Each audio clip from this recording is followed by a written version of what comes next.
At this point, you know we love SCPs over here at Top 5 Scary Videos, and over the last few weeks we have covered them in abundance, from the scariest to the aquatic to the ones hailing from space. There are no places we have yet to tread, so today we are revisiting a popular list with our list of the top 5 scariest SCP monsters that should stay locked up part 2. Before we begin though, be sure to stick around until the end of the video where I'll be responding to some of your comments. And with that, let's jump in. Coming in at number 5, SCP-1471. SCP-1471 is a free 9.8 MB application for mobile devices named MAIO version 1.0.0 in online application stores. 1471 has no listed developer but is somehow able to bypass the application approval process to go directly to distribution. 1471 is also able to avoid removal by other program manager applications. It is said once installed, no icons or shortcuts are created for the application. It will then begin to send the individual images through text messaging every 3 to 6 hours. All images will contain SCP-1471-A, either within the background or foreground. 1471-A appears as a large humanoid figure with a canine-like skull and black hair. During the first 24 hours following the installation, the mobile device will receive images taken at locations commonly frequented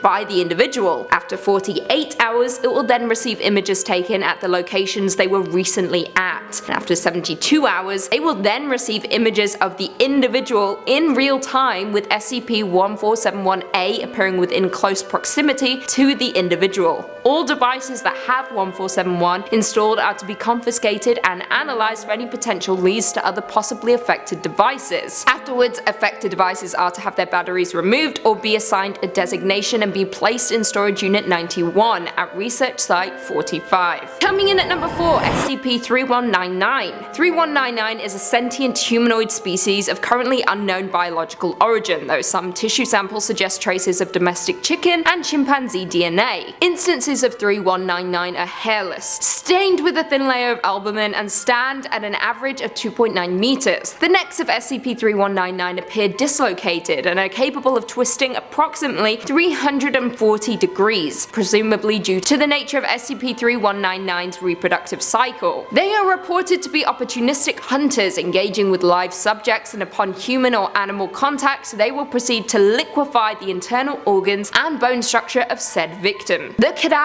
is then transported to the young and utilized as a form of nourishment. Some instances of SCP-3199 have been observed producing large eggs of an off-white coloration and rubbery appearance. These eggs pass through the entity's stomach, esophagus, and eventually out via the mouth, followed by a viscous red substance. Throughout the entire process, 3199 shows extreme distress, with personnel describing the sound as not dissimilar to a scream. The aforementioned eggs have proven to be extremely resilient, lacking visible signs of damage after subjection to extreme blunt force trauma, extensive pressure exceeding 180,000 psi, high precision blades, long-term acid exposure. As it stands, all live instances of SCP-3199 are to be contained on Site-114 within a Kita humanoid containment chamber, the walls of which should be coated in 2 cm thick acid-resistant steel. Crazy. Coming in at 3, SCP-035. 035 in appearance is a white porcelain comedy mask, although at times it will change to tragedy. In these events, all existing visual records such as photographs, video footage, and illustrations will automatically change to reflect its new appearance. Very creepy indeed. A highly corrosive and degenerative viscous liquid constantly seeps from the eyes and mouth holes of SCP-035. Anything coming into contact with this substance slowly decays over a period of time, depending on the material, until it has decayed completely into a pool of the original containment. Living organisms that come into contact with the substance react much the same way, with no chance of recovery. The origin of the liquid is unknown and is only visible from the front, and does not emerge or is even visible from the other side of the mask. Now, when individuals come into contact with 035, they feel a strong urge to put it on.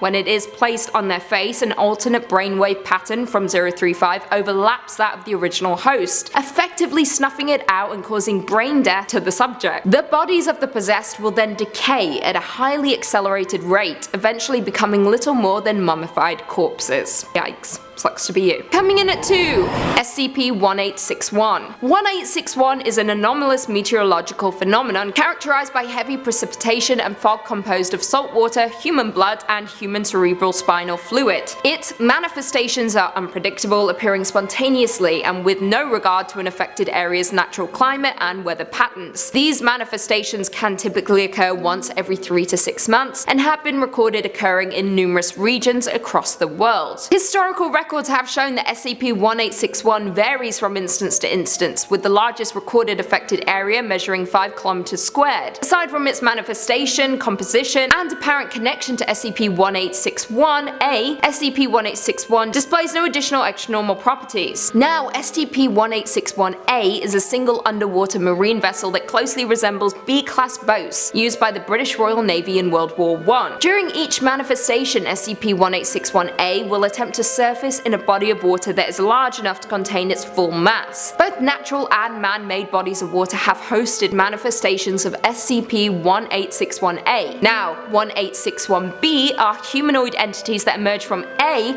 during 1861's phenomenon. SCP-1861-B are dressed in full bodysuits resembling a deep-sea diving gear, although no discernible source or air supply. Instances of B are uniform in size and possesses speed and strength typical of an adult human male. Although most instances are sapient and capable of speech, approximately 9% possesses limited intelligence and are only sentient. If an instance of B encounters a human subject, it will attempt to persuade the subject into entering A, claiming that this action would be in the subject's best interest. Subjects who refuse may or may not be forcefully taken to SCP-1861-A, depending on the temperament of B. Now, if a human is lured in by these instances, they will begin to experience accelerated fatigue and lose consciousness, becoming completely inert until reintroduced to SCP-1861. Then blood, cerebrospinal fluid, and salt water will be left behind by SCP-1861 before it converts to regular rainwater. And finally, coming in at number 1, SCP-352. 352 is a very old, emaciated woman of indeterminate age and race, but is reported to speak Old Russian with an accent and dialect that makes translation very difficult. She is unwilling, seemingly, to communicate, with many of the conversations thus far consisting of threats or statements of revenge. 352 has never identified herself by name, and due to her aggressive nature, it has been impossible to determine any background information. She is said to possess a level of strength and speed much higher than what should be possible for a person of her assumed age and dimensions, and has been shown moving loads in excess of 200 kg with very little strain, as well as moving up to speeds of 70 km per hour. 352 can also recover from wounds that would be lethal to a human being, including decapitation and disemboweling. The regeneration can take between several days to several weeks depending on severity. Internally, 352 appears to be a normal human woman with muscles, bones, and organs in a state consistent with advanced age. Testing done on tissue samples has been inconclusive. More interesting still, 352 is capable of growing very thin, hair-like strands from any part of her body, seemingly at will. These strands can grow several meters in an hour and appear to be at least partially under the control of 352. They have been observed crawling along floors and up walls. These hairs are clear and nearly invisible to the naked eye and appear to be slightly weaker than the standard human hair. The strands are also coated in a thin layer of chemical enzyme identical to the enzyme in the saliva of 352. Now, she appears to be on a carnivorous diet with a strong preference for human flesh. In order to feed, she'll create a web of hair and wait for prey to become exposed to the enzyme and become more docile. She'll often remove and eat the limbs of a prey item to prevent it from wandering away, and can even take several days to fully devour. Yikes. Well, there we have it. Do you guys agree with that list? Were there any scary SCP monsters that we missed? Leave us all your thoughts and feelings in the comments down below, and perhaps we can do a part 3. Before I go though, I just want to respond to a few comments from one of our last videos. Top 5 scariest forgotten slasher films. Wingy158 said, I feel like Lucy is the mother of all horror, gore, and all the creepy crawly movies. Oh, shucks, thank you very much.